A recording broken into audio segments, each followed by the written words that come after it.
नमस्कार, मैं हूं आपके साथ मोनिका गुप्ता और आप देख रहे हैं मेरा गांव मेरा देश। बुलेटिन की शुरुआत करेंगे खास खबरों के साथ। इस वक्त की बड़ी खबर आ रही है, आपको बता दें कि चंडीगढ़ से ये बड़ी खबर आ रही है। तो इस वक्त की ये बड़ी और अहम खबर,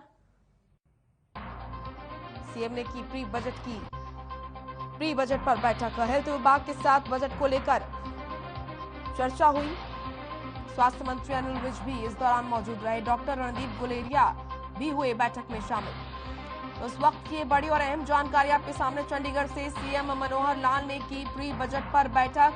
हेल्थ विभाग के साथ बजट को लेकर चर्चा हुई। इस बैठक में स्वास्थ्य मंत्री अनिल विज भी इस दौरान इस बैठक में मौजूद रहे। तो वहीं डॉक्टर रणदीप गुलेरिया भी इस बैठक में शामिल हुए। इस वक्त की ये बड़ी और अहम जानकारी आपके सामने चंडीगढ़ से। सीएम मनोहर लाल ने प्री बजट पर बैठक की। खासतौर पर हेल्थ विभाग के साथ बजट को लेकर चर्चा हुई। स्वास्थ्य मंत्री अनिल विज भी इस दौरान मौजूद रहे। डॉक्टर रणदीप गुलेरिया भी इस दौरान इस बैठक में शामिल हुए। स्वास्थ्य से जुड़ी तमाम समस्याओं को हल करने को लेकर, इसी के साथ साथ स्वास्थ्य संबंधी जो तमाम योजनाएं हैं उनको लेकर तमाम मुद्दों पर चर्चा इस बैठक में हुई। और जो मौजूदा हालात है, मौजूदा स्थिति है प्रदेश की कोरोना को लेकर, उस पर भी समीक्षा हुई। चंडीगढ़ से ये बड़ी खबर, सीएम मनोहर लाल ने प्री बजट पर बैठक की। हेल्थ विभाग के साथ बजट को लेकर चर्चा हुई और स्वास्थ्य मंत्री अनिल विज भी इस दौरान मौजूद रहे। डॉक्टर रणदीप गुलेरिया भी हुए बैठक में शामिल।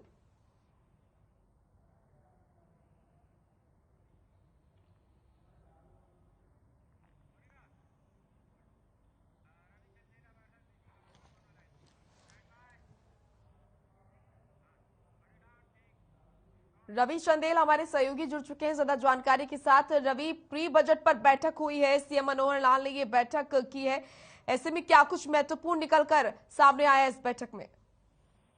जी, आपको बताना चाहूंगा कि अभी 2 मार्च से हरियाणा विधानसभा का बजट सत्र जो है वो शुरू हो रहा है, जिसको लेकर मुख्यमंत्री मनोहर लाल जो है वो लगातार बीते लगभग 2 हफ्तों से जो है वो लगातार सभी विभागों के आज की गई। मुख्य रूप से स्वास्थ्य मंत्री अनिल विज भी मौजूद रहे, साथ ही साथ एम्स के निदेशक और काफी अन्य जो नामी डॉक्टर्स हैं वो भी इस दौरान बैठक में मौजूद रहे। सभी के द्वारा जो है जो सुझाव दिए गए थे, उन सुझावों पर विचार विमर्श हुआ। साथ ही कैसे इंफ्रास्ट्रक्चर को बढ़ाया जाएगा, इस पूरे मामले को लेकर जो है चर्चाएं की गई।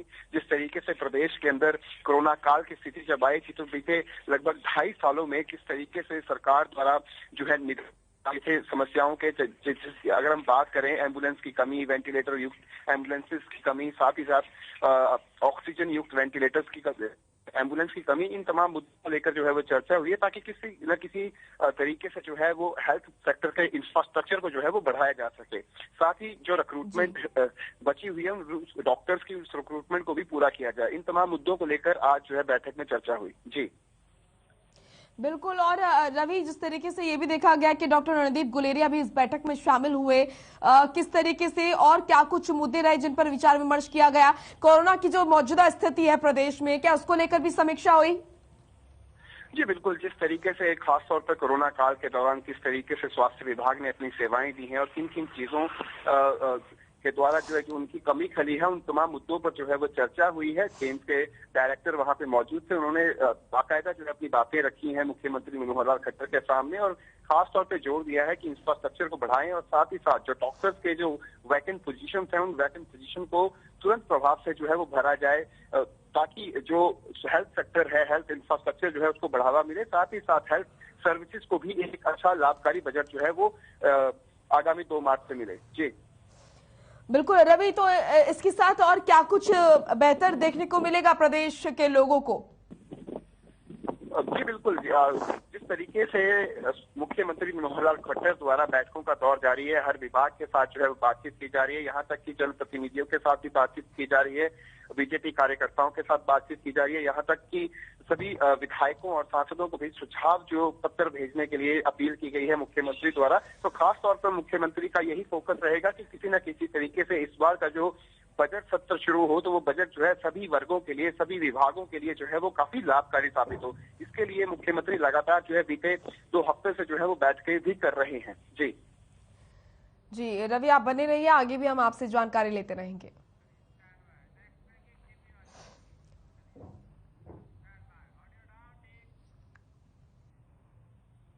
एक और बड़ी खबर चंडीगढ़ से, कांग्रेस विधायक दल की बैठक खत्म हो चुकी है। बजट सत्र को लेकर इस बैठक में चर्चा हुई। 2 मार्च को फिर होगी विधायक दल की बैठक। बैठक के बाद बोले नेता प्रतिपक्ष भूपेंद्र सिंह हुड्डा, कई अहम मुद्दों पर कॉलिंग अटेंशन दिया। सरकार ने 25 साल के डोमिसाइल को 5 साल किया।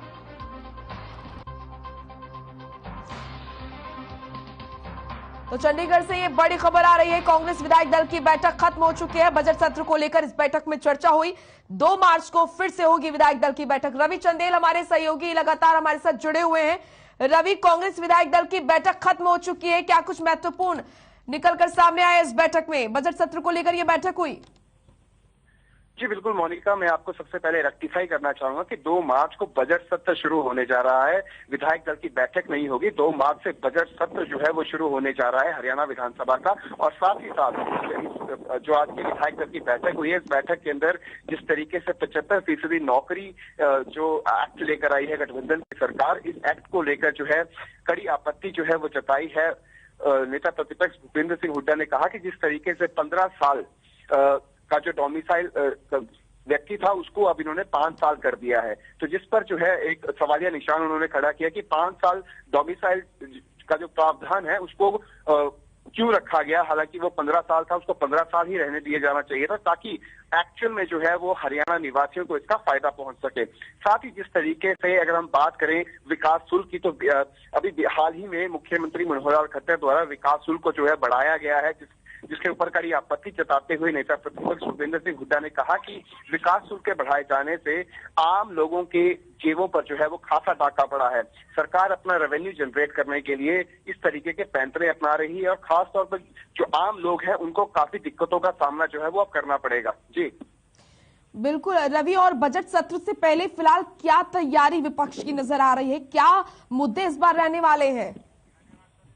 जी बिल्कुल, 2 मार्च से जो बजट सत्र शुरू होगा वो काफी हंगामेदार रहने वाला है। जिस तरीके से विपक्ष जो है वो लगातार सरकार को घेरने के लिए 75% आरक्षण के दौरान जिस तरीके से 15 साल से कम करके 5 साल का जो डोमिसाइल किया गया है उसको लेकर सरकार को घेरा जाएगा। साथ ही साथ जो विकास शुल्क जो है उसको बढ़ाया गया है उस पर भी काफी गहमा गहमी जो है वो सदन में देखने को मिलेगी। इसके अलावा जिस तरीके से किसानों की गिरदावरी जो है वो की जा चुकी है, लेकिन अभी तक किसानों के खातों में जो है वो अभी तक पैसे नहीं पहुंचे हैं। इन तमाम मसलों पर जो है इस बार का विधानसभा सदन में खासी गहमा गहमी देखने को मिलेगी। ठीक, बहुत बहुत शुक्रिया आपका रवि, तमाम महत्वपूर्ण जानकारी देने के लिए, अपडेट हम तक पहुंचाने के लिए।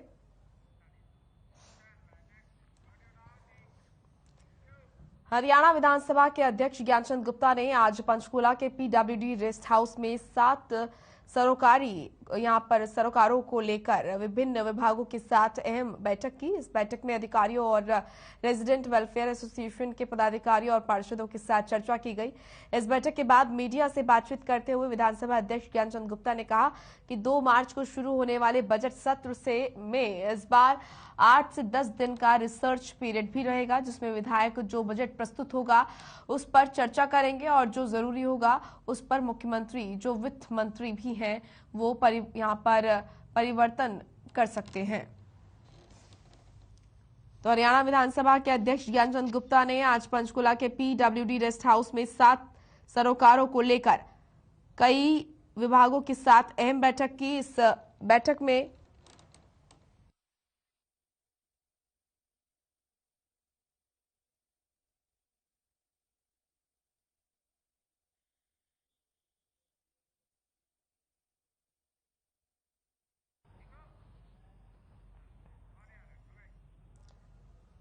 तो इस बैठक में अधिकारियों और रेजिडेंट वेलफेयर एसोसिएशन के पदाधिकारियों और पार्षदों के साथ चर्चा की गई। इस बैठक के बाद मीडिया से बातचीत करते हुए विधानसभा अध्यक्ष ज्ञानचंद गुप्ता ने कहा कि 2 मार्च को शुरू होने वाले बजट सत्र में इस बार 8 से 10 दिन का रिसर्च पीरियड भी रहेगा, जिसमें विधायक जो बजट प्रस्तुत होगा उस पर चर्चा करेंगे और जो जरूरी होगा उस पर मुख्यमंत्री जो वित्त मंत्री भी है वो परिवर्तन कर सकते हैं। तो विधानसभा अध्यक्ष ने बैठक की 7 सरोकारों के साथ की बैठक, कई अधिकारियों के साथ चर्चा की गई। बैठक के बाद बोले ज्ञानचंद गुप्ता कि बजट सत्र में 8 से 10 दिन का रिसर्च पीरियड रहेगा।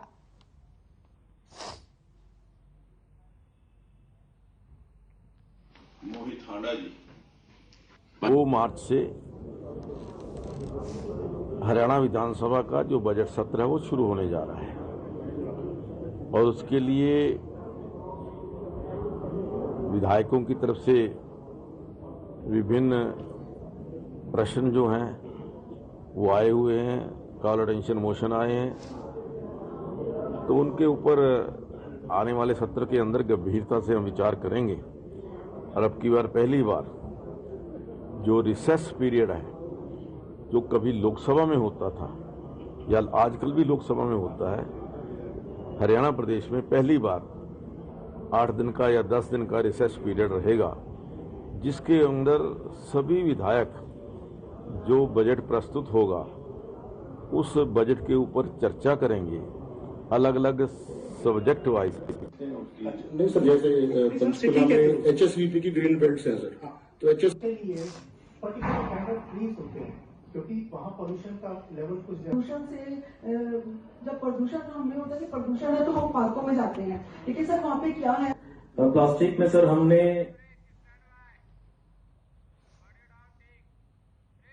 चलिए एक छोटे से ब्रेक के लिए रुक रहे हैं, फौरन लौटेंगे। ब्रेक के बाद स्वागत है आपका। रुक करेंगे खबरों का। अंबाला पहुंचे डिप्टी सीएम दुष्यंत चौटाला ने बजट को लेकर अपनी बात कही। उन्होंने कहा कि सभी विभागों ने बजटरी एस्टीमेट वित्त मंत्रालय को दे दिए हैं।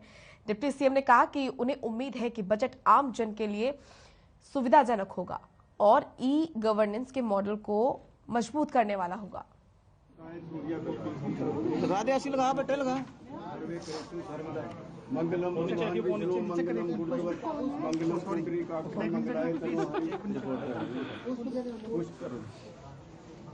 पूरा विश्वास है कि इस साल का जो बजट होगा वो आम जन को बेहतर सुविधा और कैसे ई गवर्नेंस के मॉडल को और मजबूत किया जाए उसके प्रति बेहतर रखेगा। केंद्र के बजट ने भी डिजिटलाइजेशन का लाभ पूरी तौर पर उठाने का काम किया है और प्रदेश का बजट भी इस और एक नया कदम उठाएगा।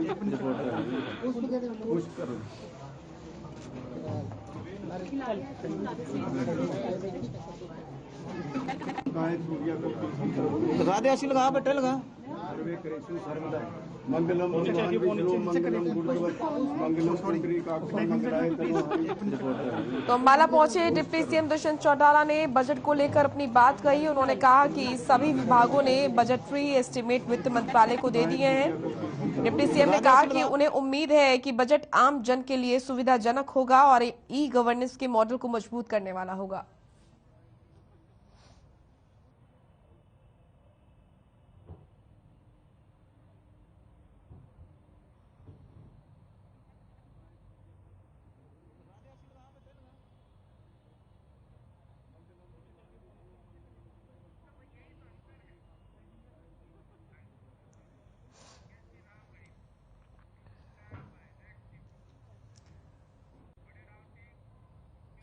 डेरा मुखी गुरमीत राम रहीम 7 फरवरी से फरलो पर है और गुरुग्राम में परिवार के साथ रह रहा है।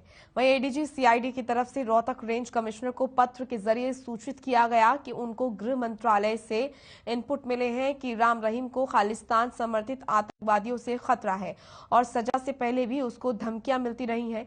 इसी खतरे को देखते हुए गुरमीत राम रहीम की सुरक्षा को कड़ा किया जाना जरूरी है, जिसके बाद राम रहीम को Z+ सिक्योरिटी दी गई है। आपको बता दें कि गुरमीत को फरलो दिए जाने के विरोध में हाईकोर्ट में 23 फरवरी को सुनवाई होनी है।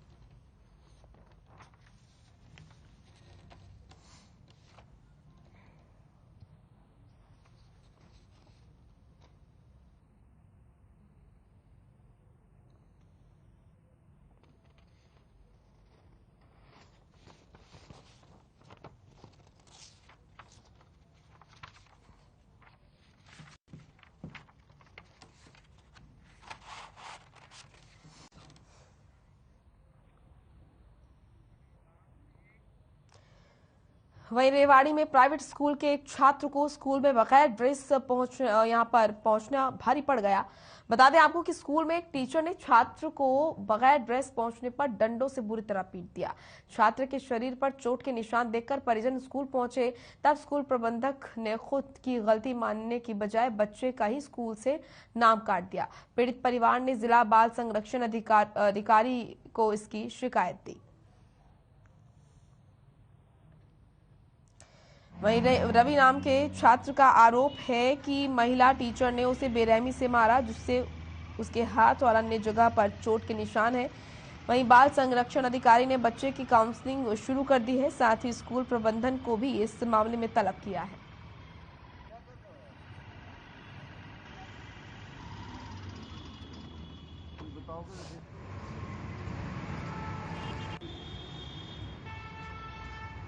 कि उसको हाथ पे डंडा मारा, उसके काफ़ी दुख रहा है, थप्पड़ मारे। मैंने अपने बेटे से कहा था कि बेटा कोई भी टीचर या कोई भी सर हो उनको एक बारी मेरी उनसे कह देना कि पापा से बात कर लो। जो कि मेरे बेटे के पास ड्रेस भी थी।